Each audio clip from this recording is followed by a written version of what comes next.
Ramazan ayının ilk 10 günlüyü rəhmətdir. İkinci 10 günlüyü məğfirətdir, bağışlanmaqdır. Və üçüncü 10 günlük isə icabət və duaların qəbul olması və cəhənnəm odundan xilas olmaqdır. Bismillahirrahmanirrahim. Rəhman və Rəhim olan Allahın adıyla.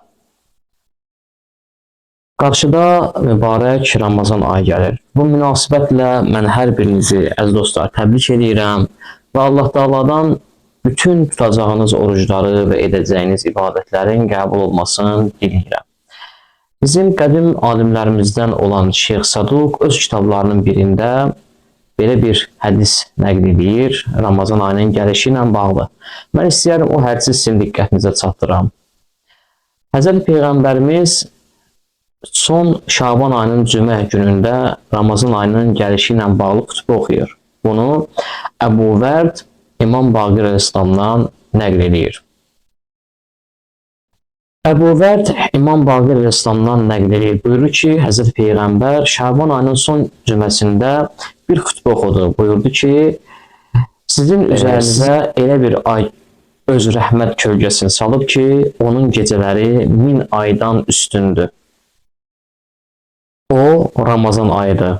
Bu ayda Allah Taala oruç tutmağı bizə vacib edib. Bu ayda qılınan vacib, nafilə və müstəhəb namazlar digər aylarda qılınan namazlardan 70 dəfə artıq qılınan namazlara bərabərdir. Bu ayda xeyir və yaxşı işlər görməyi tövsiyə olunur. Hər bir kəs bacardığı qədər bu ayda dualar və zikirlər etməlidir və Allahla öz rabitəsini gözəlləşdirməlidir. Bəli dostlar, bu ayda biz həmçinin nəfsimizlə və səbrimizi imtihan etməliyik. Yəni haramlar və günahlar müqabilində möhkəm iradə ilə dayanmalıyıq və haramlardan və günahlardan çəkinməyi bu ayda öyrənməliyik. Həmçinin səbr ayıdır və səbrin nəticəsi sonda cənnətdir.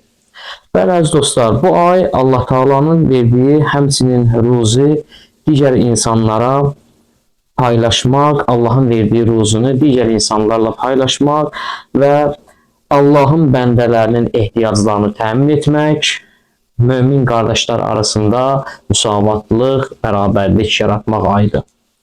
Bu ayda Allah Taala möminlərin ruzusunu çoxaldar, ibadətlərin qəbul edər.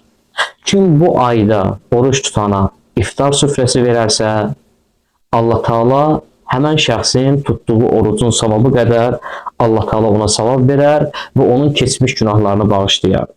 Sahabələrdən biri dedi, ey Allahın Rəsulu, bizim hamımız oruç tutana iftar verməyə gücümüz çatmır, maddi imkanımız çatmır. Biz nə edək? Peyğəmbər buyurdu, Allah Taala kərim və səxavətlidir.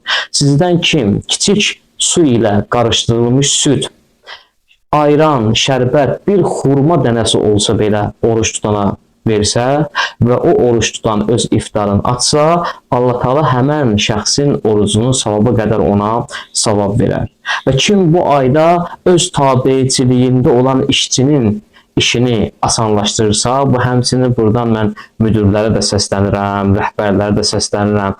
İşçilərinin işini yüngülləşdirsə, Allah Taala qiyamət günü onun hesabını da yüngülləşdirər.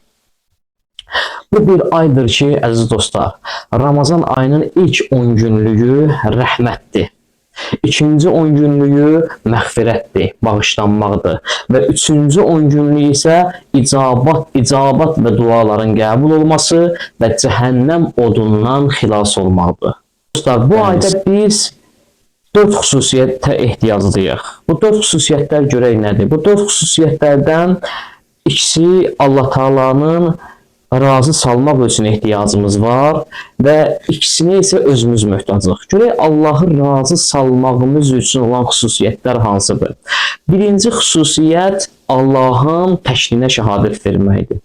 İkinci xüsusiyyət isə Həzrəti Muhammed sallallahu aleyhi və səlləmin peyğəmbərliyini təsdiq etmək. Və növbəti bizə lazım olan xüsusiyyətini, bizim möhtac olduğumuz xüsusiyyətlər isə hansıdır? Bizim möhtac olduğumuz xüsusiyyətlərə gəlincə birincisi budur ki, bu ayda Allahdan ehtiyaclarımızı istəmək və cənnət istəməyimizdir və ikincisi sağlamlıq istəməyimiz və cəhənnəm odundan Allaha pənah aparmağımızdır. Vəssalamu aleykum və rəhmətullahi və bərəkatuhu.